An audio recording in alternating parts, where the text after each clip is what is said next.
Hey, hey. How's it going, Hey, Jake? good. How are you? I am good. I was out of the office last week and feels good to get caught back. Like today I feel like I came back yesterday, but today I feel like okay, back to normal. We're good. Yeah. Um Yeah. I'm really excited. Thank you so much for being willing to jump in and chat about your experience, share some of your awesome tips and yeah, just Yeah, of course. to the trade.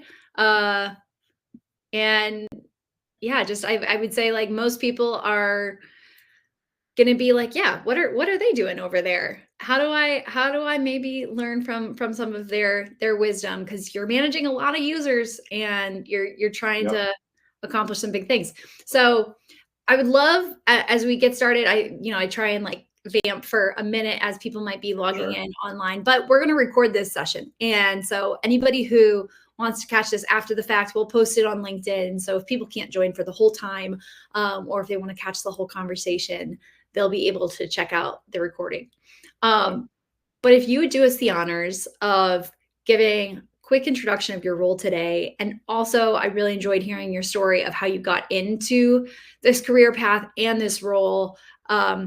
I think it's really helpful for people who are maybe considering branching into cyber or who maybe aren't considering branching into cyber like you were. So Yeah.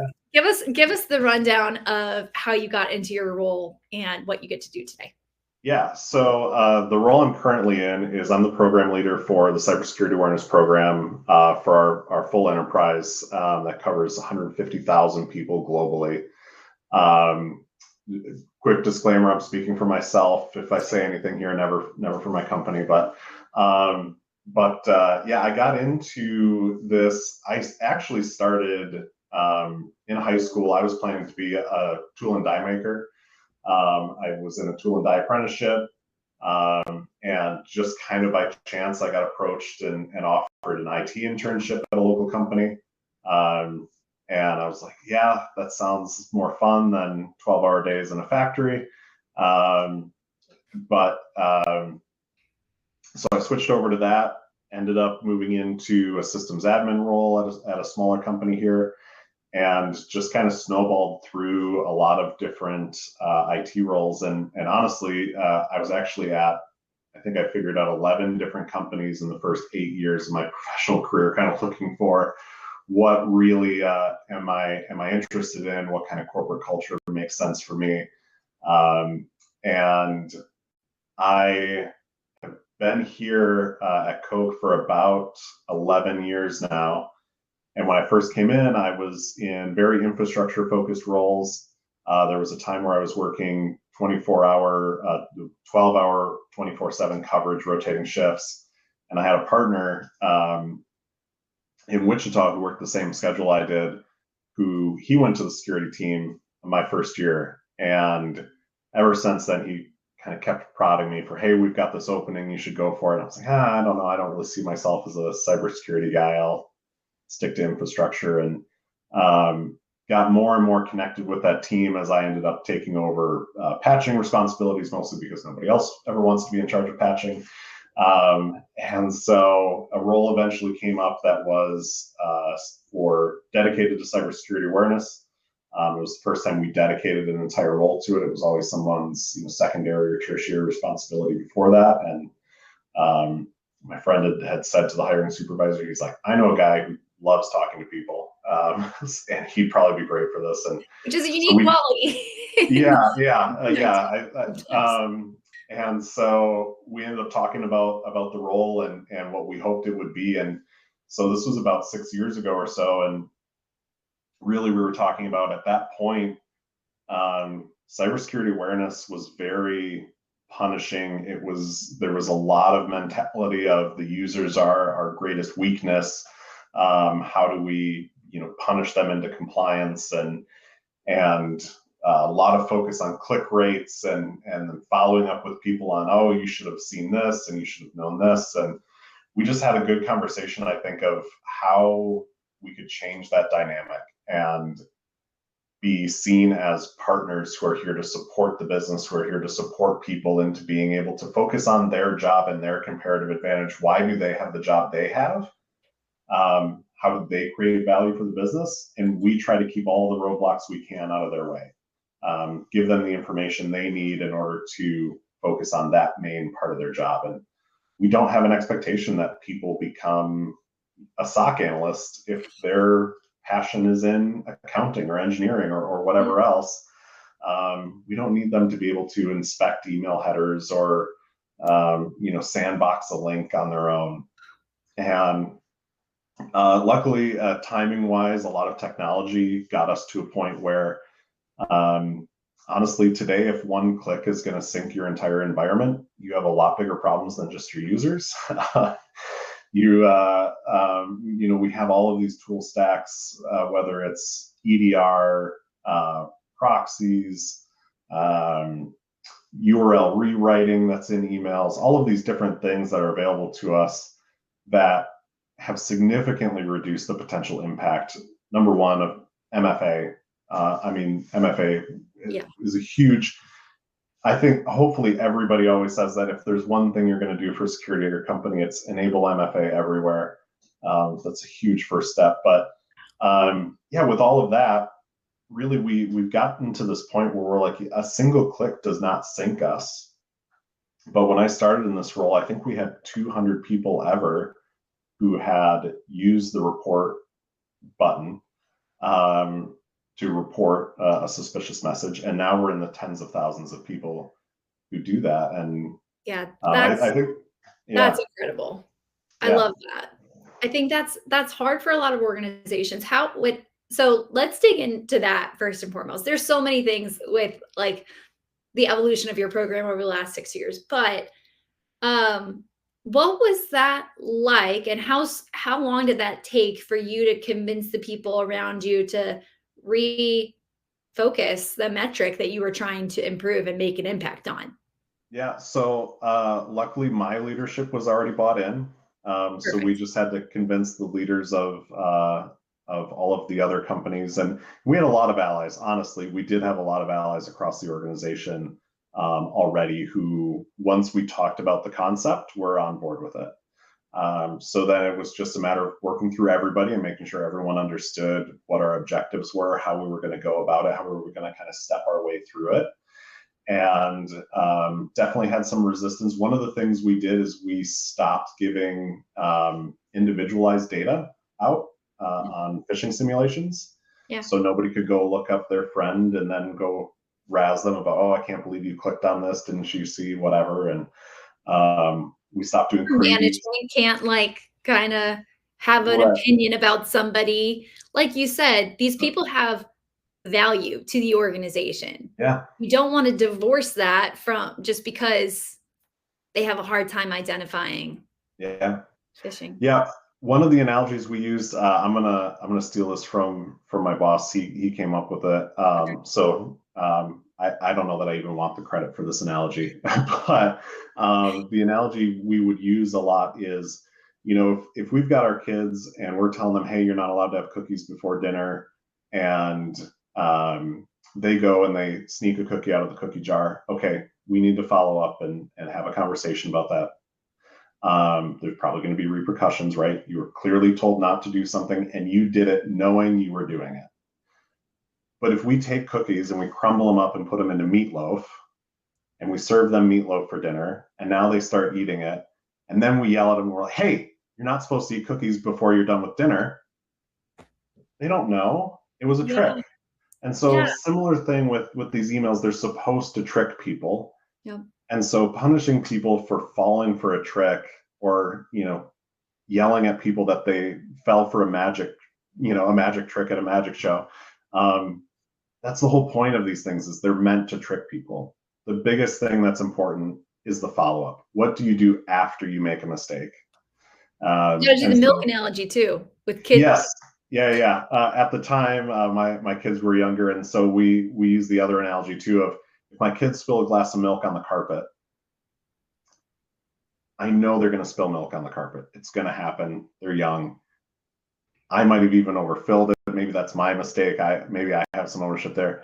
But the biggest thing I need them to do is tell me, because if that just sits there for a few days, same thing with a malicious message, or compromise, if those just sit there for a couple of days and nobody tells anybody anything, that's going to be so much worse than if you just come and let me know right away. Hey, I did something maybe I shouldn't have. I spilled a glass of milk. I clicked on something. I entered my credentials. Now I realize that was a mistake. Cool. You let us know immediately within seconds of doing that. We have automations in place now. Again, we've had this evolution of the tooling environment. I think that, again, helps a lot to have this perspective now. I don't begrudge anybody who had, the more we have to get to 0% click rate perspective in 2008. Yeah. Yeah. I get that.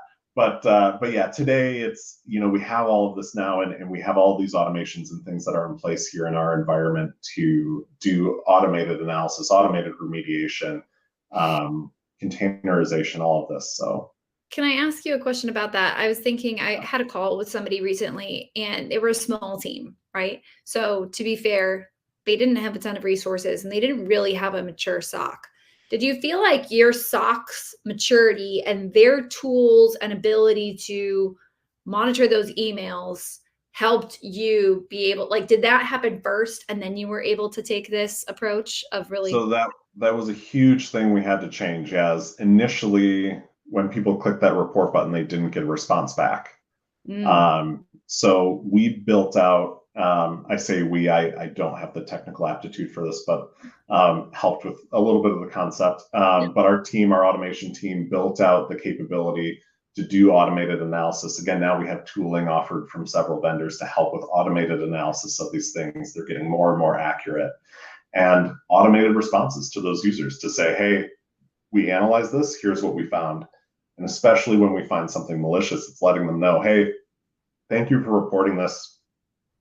Because you reported it, not only did we detect a malicious message for you, but we're able to now start an immediate automatic search and destroy the environment and find all similar messages and pull them away. yeah, And we're able to have significantly low real world click rates because these automated processes are able to pull all of these out from one person identifying that malicious message. We don't need all, let's say there's 500 people who were a target. We don't need all 500 of them to identify this was a bad email. yeah, We just need one person to hit report. yeah, yeah. Well, there was something else that we had talked about on our first conversation. I actually used this as the tagline. But one of the things that you said early on when you were taking over this role was that you surveyed the people in IT security and compliance, and they were like, "This is great. This program is awesome." And then you branched out. Can you talk a little bit about how you kind of got out of the echo chamber and what you see as the pitfalls of the echo chamber of IT security and Sure. legal and compliance. Sure. So for sure. I mean, we have all kinds of examples. I don't know which one I gave you on the last call, Yeah. but we have all kinds of examples here of getting out of that echo chamber. And in one case, I did do a follow up with a few people who had had some repeat failures on simulations, and asked them. I said, "Hey, what am I not doing?" Because honestly, if you're having these repeat instances, somehow I'm missing the mark on providing you with the right tools. And got a lot of great feedback from people on. Um, some of them said, "Hey, I honestly don't know what to do," and so, okay, here, I'm going to follow up with you and talk you through. Here's what to do with it. Even if you make that click, here's what to do with it. I had one user. This might have been the story. I had one user who said, "No, I know those are simulations. I click on them to mess up your metrics." And I'm like, "Well, you're one of 150,000 people. You're not messing up the metric, but the way we structure our program, we send additional simulations to people who have an opportunity to learn." So I said, really, the only impact you're really having is mostly on yourself. You're getting extra simulations. So if you just go and click that report button every time you recognize them, you'll get fewer simulations. I was like, oh, really? Is that okay if I tell people that? I'm like, yeah, absolutely. Please tell Is that people okay if I tell people that while they're your security yeah, champion, like but how they're I'm not trying to trick anybody here into falling for these tricks or failing these things. I want people to succeed at them. I want you to tell people. And so, yeah, he shared with his group, he's like, hey, even if you make a mistake and click on them, click that report button. You'll get fewer of these. Oh, He that's goes awesome. through and he is now one of the top reporters across the whole company. He's constantly reporting stuff. And because we have automated analysis, it's not like that's inundating our SOC with a bunch of garbage. A lot of it is spam, honestly, that we Sure. don't need to do an investigation for. But that automated analysis tool is able to say these are all spam, but a couple of them sometimes are malicious. And now we're able to have, again, an automated remediation of that because he's turned into one of our top reporters. And Yeah. we even we brought somebody in who had no background in IT, no background in cybersecurity at all. A lot of background in soft skills and marketing, Yeah. communications, art, things like that. And that was a huge win for us as well, is getting someone who had that completely outside perspective who could raise their hand and be like, hey, I think we should phrase this communication this way. And we'd be like, well, that's technically not correct. Well, it's going to drive the behavior you're telling me you want. So do you want to be correct or do you want behavior changes? You're right. We want behavior changes. So we'll be a little bit technically incorrect with how we phrase it to make it more approachable to people What outside was of that? this Was that industry. around like uh um calling spam and phishing the same thing? Like what was the technicality? Yeah, I don't even remember exactly what it That's was. okay. I want to say I was there was just a curious because I vulnerability. feel like that comes up a fair amount, right? Where Yeah, it's like, do we really need to split hairs over training an end user who's not in cybersecurity, the difference between spam and yeah, phishing? Because I feel like sometimes that is helpful, but again, when you have the automation in place, it's like, who yeah. cares? And that's something we did. We totally dropped. It used to be part of a lot of our training is trying to teach people the difference of, okay, if this is junk mail or spam, Yeah. we want you to click this button. If it's Uh-huh. suspicious or malicious, we want you to click this button. Nope, Yeah. just the one button Yeah. for everything. The automated system can tell this is spam or junk. And honestly, it still helps us now with email bombing. If somebody gets signed up for a whole bunch of newsletters, and now we're seeing these scams come out where attackers sign people up for a ton of spam newsletters, etc. They reach out to them pretending to be IT, and they say, "Hey, have you gotten a ton of extra emails? It looks like there's a problem we need to help you with." Oh yeah, I have been getting a ton of emails. That's a social engineering Yeah. tactic that's going on right now. Yep. So even if we have people just using that button because they're getting a lot of spam, our SOC knows Yeah. they're getting inundated with spam. They're reporting a ton of stuff. We can see these anomaly things pop up in our anomaly detections. We can get ahead of those things. And Yeah. sometimes maybe that person calls and they're like, oh, no, it's already fixed. Thanks. Bye. Yeah. No, that's great. I love that. I think so. Another thing, you said this earlier that you switched from focusing on click rate to improving the report rate. And you guys had a huge, um, you've had a huge improvement over time. What else has that looked like in terms of, the communication side and maybe just the incentive side? How have you guys gone about, what channels and mechanisms have you used to communicate with folks that that's how you want them to interact with these messages and that Yeah. you're not going to run a punitive program? What's that communication sounded like? Yeah. So one of the things we've tried to keep in mind is meeting people where they are.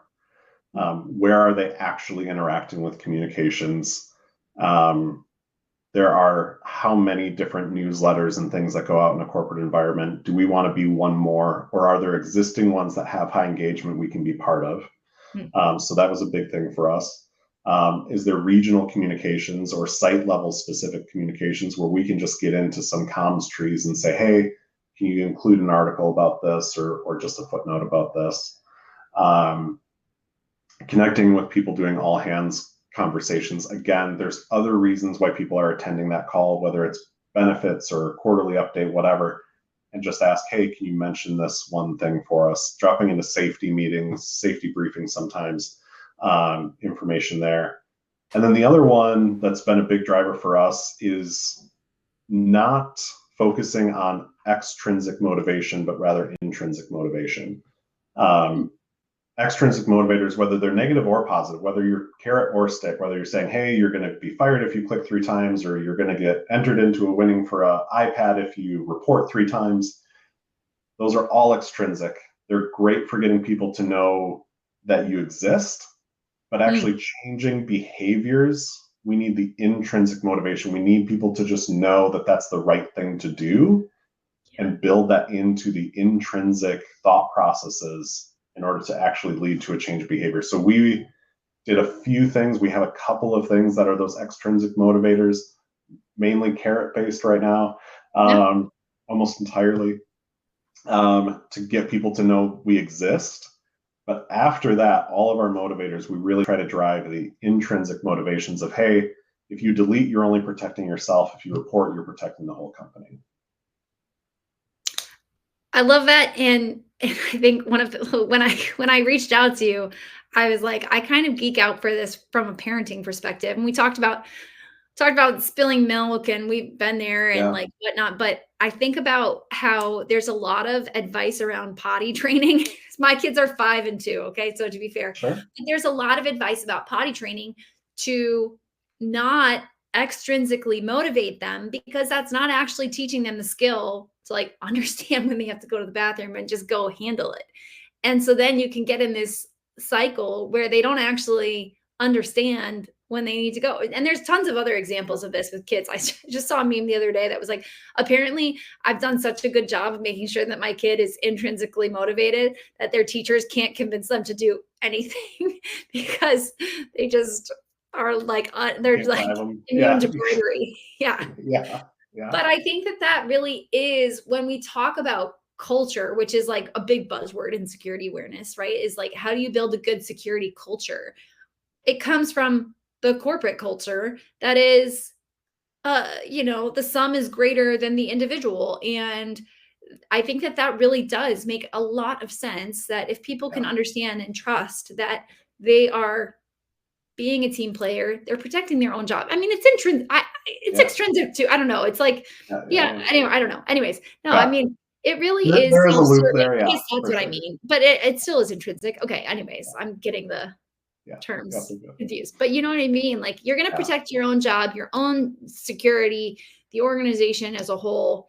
I really love yeah, that. I think that and that's, again, that comes down to that's not a technical thing that somebody needs to understand, but it's another level of detail that I think some programs leave out. That it's just yeah, like, hey, we just want you to spot and report this phishing email. But if you go that step further of we've got a team of people that are protecting the organization with a stack of security tools to do what we can to keep it secure by design. But part of that involves your help. And that this is yeah. how you fit into it, not as a weak link, but as just part of the solution.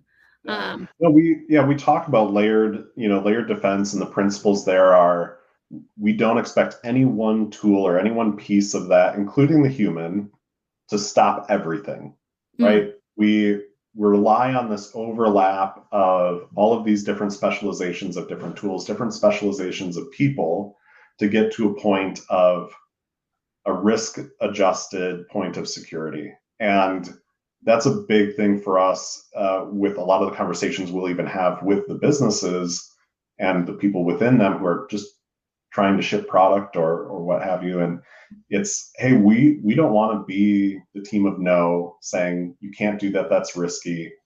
It's okay, how do we find the right balance of risk versus value and say there is a degree of risk we have to accept. We can't block every port on our firewalls. We can't say no, you can't email anybody outside the company. You're never going to do business that way. So we have to allow some things through, and we can't have manual review of every mail that comes in. So we have to allow for this, and so helping people to understand they're not even the last line of defense. Even if something gets past that person, we have a lot of these other things, multi-factor authentication and time of click analysis and things like that. But they are absolutely part of that stack where we're reducing how many things we expect anything past them to be able to detect. And so I think that, yeah, I think that's a huge part of it, is helping people to understand their role in this whole process. It's not, I think we ended up finding out, and this might be another one that I had shared with you. We ended up finding out when we talked outside of the security circles that most people fell into two camps. They either believed that the company was never attacked, and so they didn't have to worry about security, or they believed that our security team was absolutely perfect and always blocked everything, and so they didn't have to worry about security. It's like, no, no, no. We really rely on people to help us detect and respond to things rapidly. And so even sharing stories with them of times where we have had an investigation that was started or expedited because somebody said, hey, this looks a little concerning. Um, those were huge wins. I love that. And I think I've talked to some other folks too, where whenever possible, if you can share either from leadership or from the security team, like those near misses or even like straight up failures if they're like anonymous. But I had another conversation with somebody who was talking about one of their senior leaders, I think, who trying to remember their attitude beforehand, but anyways, they fell for a phishing email, it was just like a really eye-opening experience for them. They had been expecting something very similar. I mean, we have executives that are expecting DocuSign emails all the time. It's a Yeah, continual successful pretext, right? And it's just part of their day to day. And so when you're expecting that and then you fall for it hook, line, and sinker, it gives you a lot of empathy as a leader, I think, yeah, and especially if you might be in a technical role where you think it's never going to happen to you. right. So I think the ability to share some of those stories with that layer of humility, just like you said, there's just so much to be said for humility, and I think that is hard. But even you going to those users and saying, hey, like I must be falling short here somewhere. How can I help you more? That's just such a great opening to a conversation. And I think that my hypothesis anyway is there's a lot of people who, like you said previously, they're wearing multiple hats and they're running a security awareness program. It's not their sole responsibility. And so it's hard for them to imagine making time to have some of those conversations. But even if you just did it from a sample, like Right. a sample activity, to get some of that feedback, it could be really powerful for any small tweaks you might be able to make in your approach and your communication and all of that good stuff. Yeah. Yeah, I sometimes forget this, but we've touched on culture a couple of times, and I really should give more credit to our company culture here, that has helped to create and reinforce humility and integrity and openness to new knowledge, and a lot of these other different principles that we have that's pretty universal across our whole company, all of the different subsidiaries, sites, countries, what have you, are these core values. And that does lead to having most of the people in this organization willing to say, oh yeah, I made a mistake, I'm going to learn from it. So I feel like I get to cheat a little bit in that our whole corporate culture and our recruiting process and all of that is built around these Yeah. fundamental principles. Um, but honestly, a lot of these principles all have just kind of made sense as this should just be how everybody's operating anyway. It's good So business. It's good yeah, business to operate in that way. And yeah, I mean, I think that is one of those areas. Sometimes I think about that with people when it's like, okay, the security team is tasked with the security culture. How are we going to fix this? And I do fall into that. Like, that's a lot of leading up. That's a big responsibility. If there's an organization that has a culture of reprimanding mistakes or not being humble and yeah, being willing to take everything as a learn. You can't have like a move fast and break things culture, but then not like you can't say that that's your culture, but then when somebody actually breaks something they feel terrified to share it. That's not yeah, gonna it's not gonna work. yeah, 100%. And again, it's like same thing with parenting. You can't expect perfection from your kids and then be like, "Why didn't you tell me that you did something? Why didn't you tell me that you Yeah, spilled the milk?" Um, so yeah, yeah, I think that that's like the area too where I hope that security, having a better seat at the boardroom table can help to build that up and reinforce that the more it's a top down cultural manifest, and those values that help keep the organization secure and help operate better on so many different fronts. I think that, yeah, maybe that is kind of a cheat code, but at the same time you put in put in a lot of work as well to fit into that culture and then make the impact. Yeah. What would you say to somebody who is maybe not in, somebody is trying to kind of turn their culture around? Like, let's say if you were talking to somebody who's running a security awareness program, and I think that was one of the other things you said to me. You're like, I try and evangelize this methodology whenever I can, and usually I can convince people. So let's imagine you're at a conference and somebody's like, no, if people click on phishing emails, they deserve to not have a job. Like, either learn how to spot phishing or get out. How do you get that person onto your side to think about it a little differently? Other than, I mean, I know we've Yeah. talked a lot about it already, but just, Yeah. I mean, the core of it really is empathy. I had one person reach out to me once. They had 3 simulations they'd failed so far that year. And I shouldn't say failed. They had 3 simulations they clicked on. They did report them, so okay, we didn't track them as right. failures. But they reached out and they were like, "Hey, I'm I can't believe this is happening, but I just have to ask, are you targeting me somehow?" And I'm like, "Why?" And he tells me what's been going on over like the last 4 years of his life and all of these different things that have happened.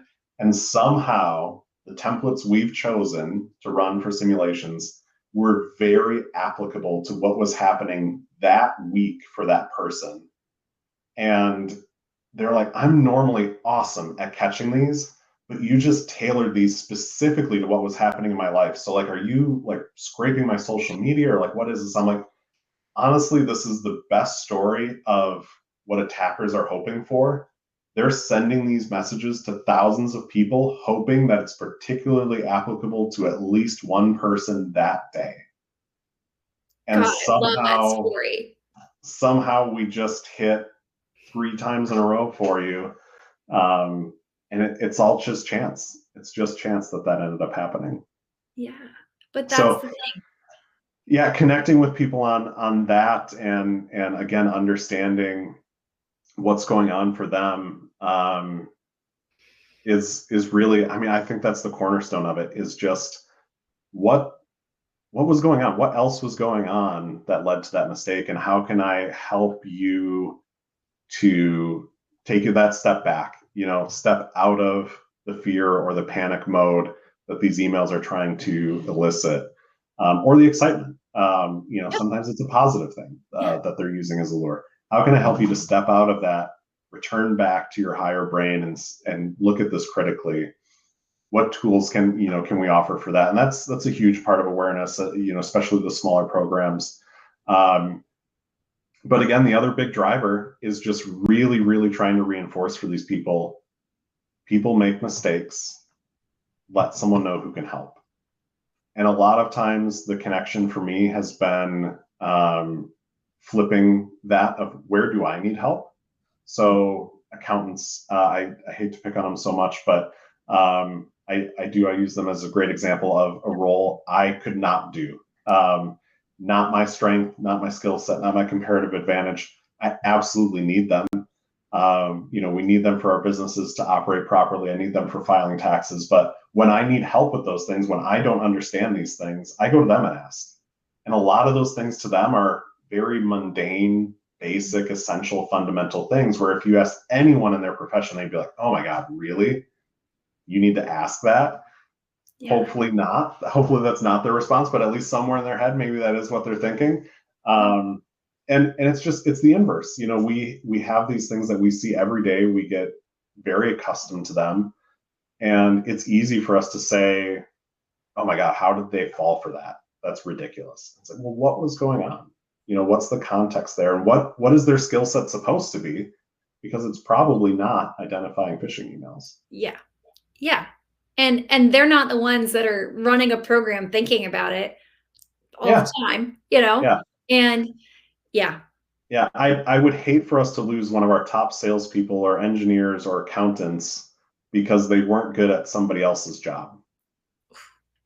yeah, that's a Yeah, quote. That's a quote. yeah, Well, I've heard a story of like a top surgeon that got such a bad taste in their mouth from their phishing program that they left the organization. They were at like a top cancer yeah, center near me, and they were like, I'm fed up with this, which seems kind of crazy, but also my dad used to be a pilot for a major airline. You know, you can pick one of the three. Anyways, yeah, he was telling them at one point what I did for a living, and his co pilot was so incensed and so triggered. Like, I hate when they trick me. I never want to use my company email. And it's just like, it can create such a strong reaction in yeah, people. Just came across a landing page from another vendor recently. I can't really remember exactly what it said, but it basically was like, hey, this is a phishing test. We got you. By the way, we're keeping tabs on you. Like, it was literally said, like, by oh the way, no, we're keeping track of how many of these you fail. And me yeah, and my boss saw it, and we were like, oh my God, yeah. like, ew. We really try to have some pretty strict ethics with the type of simulations we send. My my wife is a para support for a special education room, Yeah, and they're hourly, yeah, so they don't get paid over summer break, Christmas break. yeah. And the first day of Christmas break last year, they got a phishing simulation that said, "Hey, thanks for all your hard work. Here's $100 gift card." And it's like, and she knew right away because she really prides herself on being very good at Yeah, detecting yeah, these phishing yeah, simulations. right. But she knew it right away, and she's like, "But what a kick in the side! Like, we are Absolutely. now going into a week and a half of no income because we can't get paid holidays because we're hourly. It's a rough job anyway. That's already poorly compensated, and now you're gonna do what honestly my bosses maybe should have done. Yeah, They maybe should have acknowledged, hey, yeah, we know this would really be helpful, but they didn't. yeah. Like, what a yeah, I've heard just similar horrible. stories of like bonus Yeah, simulation, things like that. That is a hard pass. yeah, Absolutely not. And I know CSMs and I know account managers at a lot of different vendors that would never advise that. So I won't put that on a vendor by any means because I just think it's easy for somebody who is running this like that's the yeah, part that for myself as an as a salesperson for a vendor that you can run whatever simulation you want with my tool, yeah, but I'm always evangelizing like you said.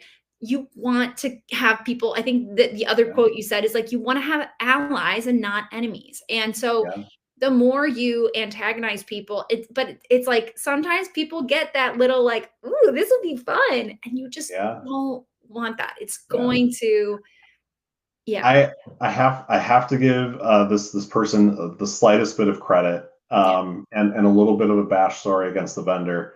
They were using an automated solution that yeah. said just pick random templates for me, send them to random Mm, people at random times. yep, This, fully automated, hands off. yeah, We're just going to let it run, and that's the template that got picked yeah, and randomly happened to be sent to hourly people. So again, yeah, was not right, a malicious, oh, I know this is going to be particularly pulling at what's important to them right now.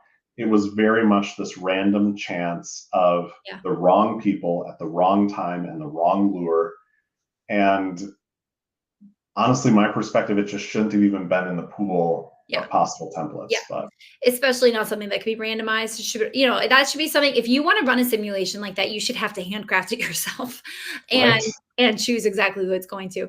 There used to be, uh, there used to be a not safe for work category with another vendor. And uh-huh, there were some real startling templates in that category. yeah, I think it has since been retired. I think it's been yeah, out of commission that's for a good, while. that's good. Um, Yeah, because Yeah, that's another scenario where it's just like, honestly, yeah, I don't even wanna know who would be like, "Oh, shit, I need to find out what this says." Like, it's just like, yeah. No, right, just right. I all don't want to know who clicked on it. yeah, Yeah, yeah, yeah. No, just this is another. It does remind me of another thing that we have been doing that I think has been really helpful and valuable, and anybody could do. Um, there's not a ton of native support from any vendors to do this, but we have people who really want to be challenged mm, on phishing simulations. mhm. And so for Cybersecurity Awareness Month, we say, okay, we're going to do an opt in challenge. You have to go fill out a form Ooh, that says, I understand I'm asking you to turn it up to 11. And okay. then we don't, we turn it up to like 8. Yeah, But they say, yep, I understand you're going to send me some really difficult lures that maybe go outside of the normal ethical bounds. okay. But they're asking for it. And we give them some samples. We give them examples of, hey, here's what you are asking for that we're going to send you as simulations. Yeah, And we send a lot of simulations all in that month of October to those people who have opted in. yeah. And we built a scoring system of, okay, you get this many points if you don't click on it. You get this many points if you don't enter data, this many points if you report it. And so that all totals up, and we end up with a scoreboard at the end of the month and everything like that. And people love to compete. We ended up having to split out into an advanced league and a basic league, though. Dang. I mean, Um, I guess with 150,000 people, that makes sense. Sure enough. Yeah, yeah, yeah, yeah, yeah. And especially after we've been doing it for a little while, yeah, we had more and more people getting perfect scores, yeah, but we had more and more people getting horrible scores, and our average was going down. And it was like, well, how is this happening? And yeah. that's when I realized first time participants were doing worse and worse and worse every time we did these.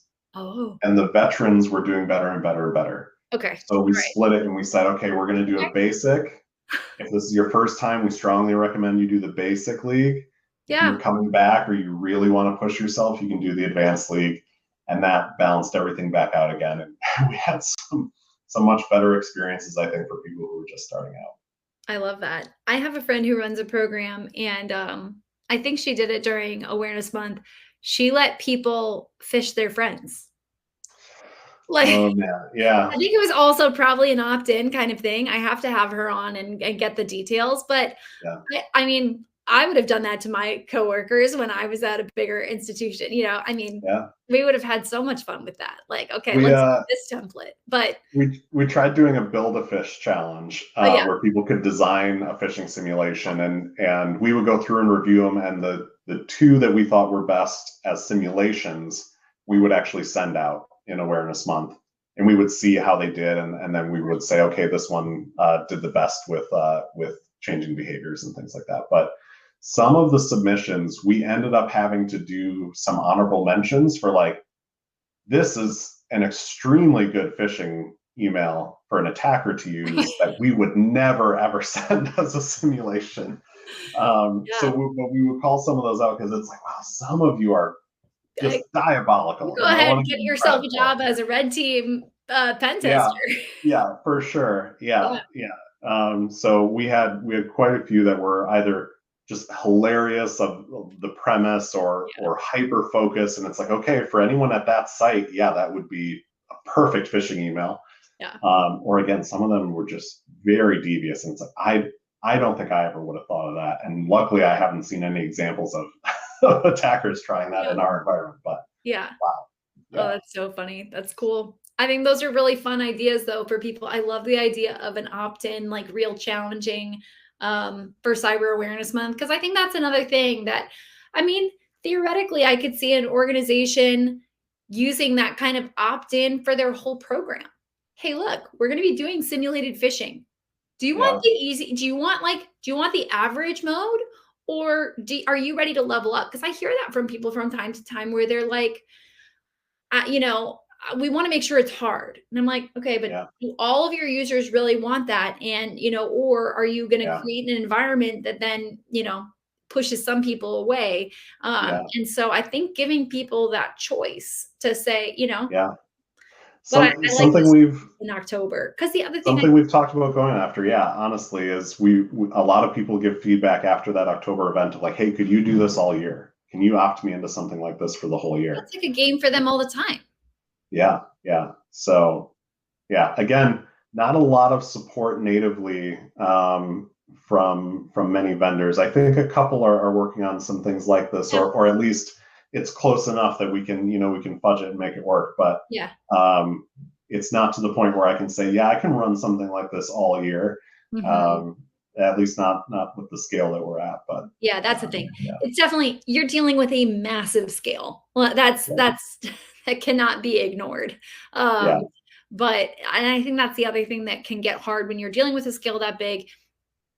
Just and this will be my kind of my last question. Well, and I guess ultimately you've probably kind of achieved this, but do you ever get questions from upper level leadership or whoever is looking at the metrics both from the reporting side but even the anonymized fail rate about just kind of like the data set and like, okay, well, what's the difficulty level of these emails? Because I think that's something else that I hear from larger yeah, organizations when it's like they're thinking about, okay, do we randomize? And that might make it harder. But yeah, then our board goes, well, sure. you're comparing apples and oranges. And what do I make of Yep. this?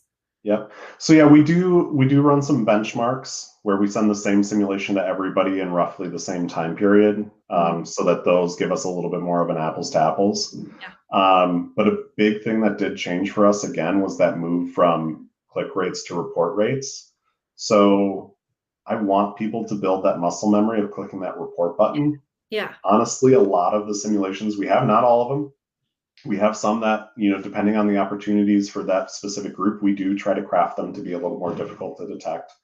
But for a lot of them, I want it to be somewhat obvious that Yeah. it's a fish because I Yeah. want them to click the report button. Hmm. I want them to build that muscle memory. This is that whole dynamic flip of instead of trying to get somebody to not do something, I'm trying to get them to do something. Hmm. And so that again, that changes Yep. a lot of what templates are you going to choose and the why behind them and things like that. But to your initial question, yes, I have these conversations constantly with people at all different levels of the Yeah. organization Yeah. of don't you think that was a little too easy or don't you think that was a little too difficult? And it's like Mm. sometimes, yeah, they might have been. And But just like you said too, a really difficult template could be very easy for somebody because the context of their day, it just makes no sense and they're never going to fall for absolutely, it. And a very easy template could be very hard for somebody because of the context of their day and it makes perfect sense and then they fall for it. So absolutely. it's so relative and Yeah. but I love that. I think this is my other like analogy. I had a music teacher once when I was like taking lessons as a kid who was telling me that your brain doesn't process, don't play F sharp. Like if F sharp is not in the key and you say, don't play F sharp, don't play F sharp, your brain doesn't work that way. So saying, Right. don't click on phishing emails is not helpful. You have to Right. tell yourself what you are going to do.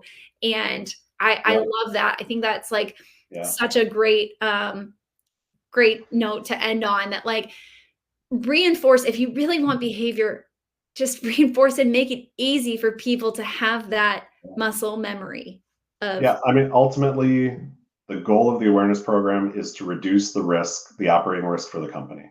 yeah. So anything we're doing that doesn't eventually translate into a chain that leads to reduced risk, anytime we're getting caught up on we want the click rate to change or we just want the report rate to change or whatever, all of those things can sometimes be distractions, some of the other KPIs, when really at the end of the day, we're trying to reduce risk for the organization so that we can experiment rapidly and things like that confidently. So we need to be looking at fundamental behavior changes, not just metrics and can I make this graph go up or down or what have you. Yeah. Yeah. Yeah. How do I manipulate this graph so it shows what I want it to show? Yeah. Yeah. Oh, this has been bad for a little while. I should send an easy one to get my click rates down. Yeah. We can all do it. We all know how to do it, how to get a high click rate or a high report rate. But yeah. Yeah. I love that. I love that. Jake, thank you so much. I literally blind messaged you after you commented on somebody else's LinkedIn post, Yeah. but it's been such a pleasure to get to know you. And Yeah. I really appreciate you carving out the time and just sharing your experience with the the wider world on LinkedIn. We'll have this Yeah. recorded so that people can check it out, because I think you had so many good bits of advice throughout the whole conversation. So I really appreciate it. Thank Yeah, you. no, I appreciate it a lot. Thank you. Thank you very Yeah, much. this was really fun. Maybe we'll have to do it again closer, or post Cybersecurity Awareness Month, hear how all of your Post Awareness Month sounds great. yeah, Yeah, yeah. yeah. Awesome. Well, have a great rest of your day. Thanks so Thank much. you. You too. Bye. Bye.